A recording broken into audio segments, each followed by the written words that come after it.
Ne zaman başladım? Ben doğar doğmaz vardı her şey. Çocukluğum zaten bu tür faaliyetlerle geçti. Yanımda yapılıyor. Çok eskiden yöreden çıkmış. Bu böyle sürmüş. Nenelerimiz, annelerimiz, ablalarım herkes yapıyordu. Ben de kendimi bildim bileli bu işin içindeyim. Küçükken yanımda çok yapıldığı için direkt aileden öğrendim. Biz de biraz büyüdükten sonra biz de dokumaya başladık. Bu daha çok ailede şey olarak, maddi katkı olarak veriliyordu. Tabii ki kültür olarak çok değerli, kültürümüzü devam ediyorduk. Ama maddi olarak da büyük bir destek idi ailemiz için. Böylece sürdü. Aradan yıllar geçti. Ben de diplomaya döktüm ve şu anda eğitmen olarak görev yapıyorum. Her şey elle yapılıp o öyle kullanılıyordu. Mesela bizim evimizde de her şey hani çuvallar bile yapılmış. Yere serilen cicimler elle yapılmış, halatlar elle yapılmış. Yani taşıma aracı, barsun dediğimiz yöre diliyle. Onlar bile hala onun ailemden gelen annemin yaptığını hala saklıyorum. Yani 70'li yıllar, 60'lı yıllara dayanıyor neredeyse. Onlar elle yapılmıştı. Onlar o zaman onları kullanıyordu. Mesela şimdiki gibi fabrikasyon ürünler olmadığı için her şey elle dokuyup onları öyle kullanıyordu. Daha sonra bu yani biraz daha hayat gelişince, biraz daha modernleşince bunlar sadece kültür faaliyeti olarak devam etti. Tabii bunun ticareti de vardı.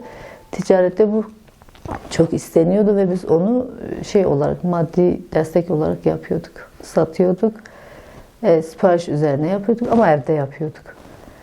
2010'dan sonra, yani 2010'da ben artık şey yaptım. Dışarı çıktım. Eğitmen olarak göreve başladım.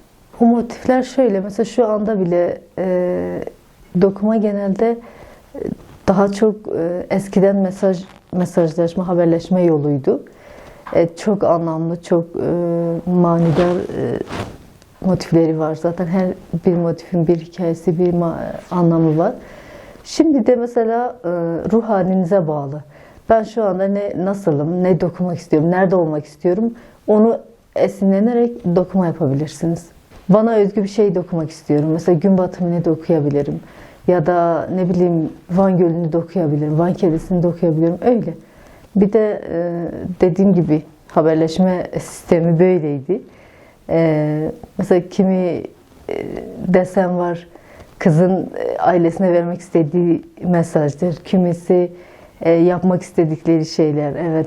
Onun üzerinden şey yapabiliyordum. Mesela şu anda da o motiflerin anlamını şu anda da anlatabiliyoruz. Yani el emeği çok değerli. Gerçekten hani kendimiz de dokuyup sattıktan sonra çok üzülüyorduk, diyorduk bu kadar güzel bir şey. Hani ne bileyim, herhalde hiçbir şey ona denk göremediğimiz için hakkının çok daha üstünde düşünüyoruz. Ama kadınlar için de güzel bir şey. Hem gelişim, hem sosyalleşme, hem de kendilerine olan katkıları çok güzel. Hem kültürümüzü sürdürme amacıyla kadınlarımızın da kendine olan katkıları gerçekten güzel. Yani bunu sürdürmeyi düşünüyoruz elimizden geldiğince. Çok kurumda görev yaptım. Sayısız öğrenci yetiştirdim ve bundan dolayı çok da memnunum. Şu anda burada 20 kişiye yakınız.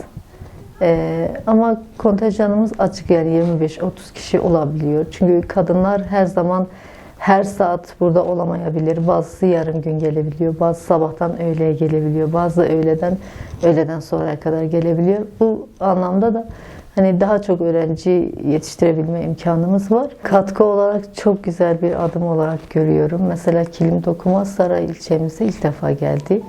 İlk geldiği halde bile kadınların ilgisi ve merakı gerçekten çok güzel. Yani kilime olan merakını yapmak istemelerini falan gerçekten saygıyla karşılıyorum. Çok güzel başladılar. Sıfırdan gördükleri, hiç görmedikleri halde. Yani şu an çok ileride bir yerdeler.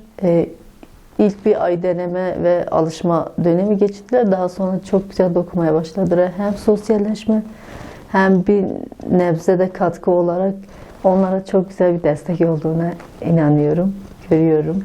Bu hani kültür mirası olduğu için bizim için çok değerli. Bunun devam etmesi için hani daha çok katılım istiyoruz. Daha çok hem kültürünü devam ettirme amacıyla sosyalleşme, kadınların birbiriyle olan dayanışması gerçekten önemlidir.